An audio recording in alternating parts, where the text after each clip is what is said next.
Bonjour à toutes et à tous. Aujourd'hui, on s'attaque à un outil financier qui est à la fois puissant et, disons-le, souvent un peu intimidant. Les contrats à terme. On va décortiquer ça ensemble pour que tout devienne limpide. C'est un peu la question à 1 million, non?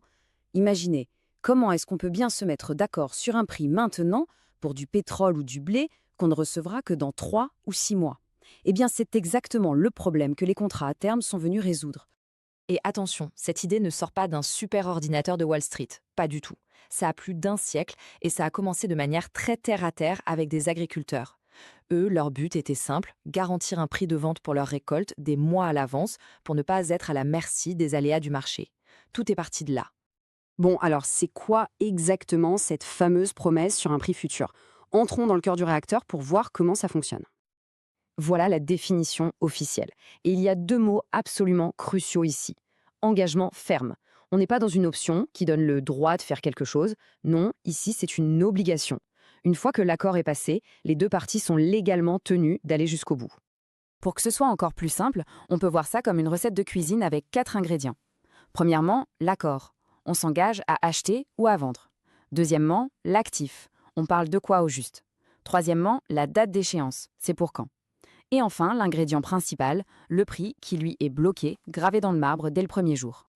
Ok, la théorie c'est bien beau, mais concrètement, dans la vraie vie, comment ça se passe? C'est là que ça devient, je trouve, vraiment intéressant.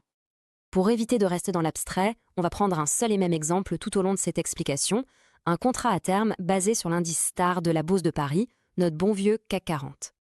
Et là, on touche à un point fondamental. Pour ouvrir une position sur un contrat à terme, pas besoin de payer la valeur totale. On verse juste une petite partie, une sorte de caution qu'on appelle un dépôt de garantie.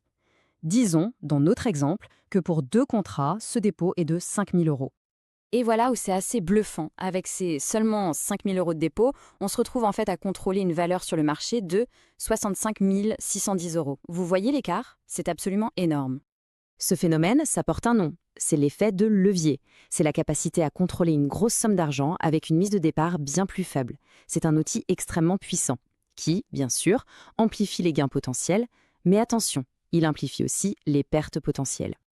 Alors, on peut se demander comment le système s'assure que tout le monde peut bien payer si les choses tournent mal. La réponse, c'est un mécanisme de sécurité appelé l'appel de marge. L'idée est simple. Chaque jour, on arrête tout et on fait les comptes. Regardons ce tableau. Juin. Le marché monte, super. Le compte est crédité de 690 euros. Jour 2, petite baisse du marché. Le compte est débité de 200 euros. Jour 3, le marché repart à la hausse. On décide de vendre et de clôturer la position. Et là, c'est un gain de 2 790 euros qui est ajouté. Le point clé, c'est que ce calcul est fait tous les jours. Bon, on a vu le comment, maintenant passons au pourquoi. Pourquoi est-ce que les gens utilisent ces instruments? En gros, il y a deux grandes familles de motivation. D'un côté, il y a ceux qui cherchent à se protéger, à réduire leurs risques. C'est la couverture, le hedging. C'est un peu comme souscrire une assurance. De l'autre côté, il y a ceux qui cherchent à réaliser un profit en pariant sur la direction que prendra le marché. Ça, c'est la spéculation.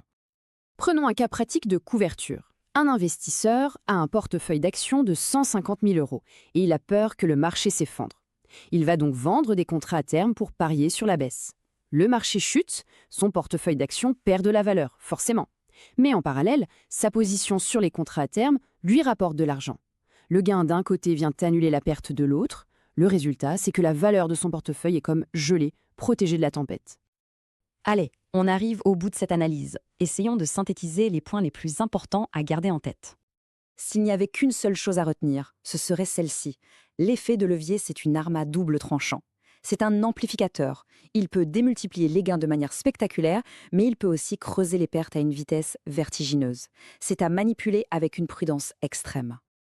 Alors, si l'envie d'explorer ce monde se fait sentir, le maître mot, c'est la prudence. La première étape, c'est de s'entraîner pour de faux avec un portefeuille virtuel. Ensuite, ne jamais mettre tous ses œufs dans le même panier, on le répète jamais assez. Et peut-être au début, il vaut mieux voir ça comme un bouclier pour protéger ce qu'on a déjà. Sans oublier que c'est un des rares outils qui permet de gagner de l'argent, même quand les marchés baissent. Et voilà, j'espère que les contrats à terme sont un peu moins mystérieux. La question finale, c'est une question de réflexion.